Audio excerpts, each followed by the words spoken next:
জৈন এবং বুদ্ধিজমের একটা বড় প্রভাব পড়েছে ভারতবর্ষের খাওয়া দাওয়ার উপরে। তার আগে অবধি যারা সেই অর্থে সনাতন বৈদিক ধর্মীয় লোক, তারা মাংস টাংস খাচ্ছে সব কিছু।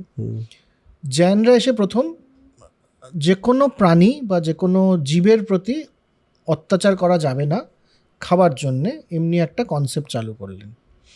করে তারা অনেক কিছু খাবার থেকে বাদ দিয়ে দিলেন, যেটা এখনো আমরা জৈন ফুড বলি।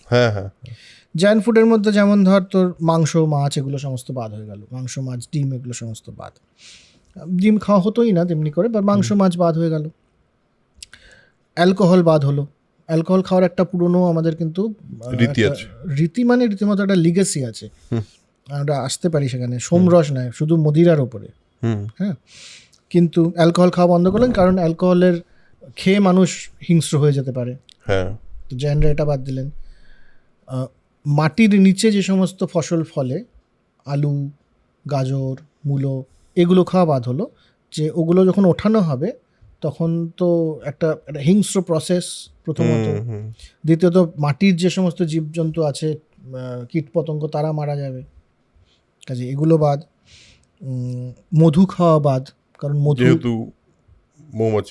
মৌমাছিদের উপর অত্যাচার করতে হবে। যে সমস্ত ফলে প্রচুর বীজ আছে সে সমস্ত ফল খাওয়া বাদ, কারণ ওই বীজগুলো দিয়ে তো উদ্ভিদ মানে গাছ টাছ হবে, এসব হবে। তো এরকম বহু কিছু, সবই বাদ। হ্যাঁ।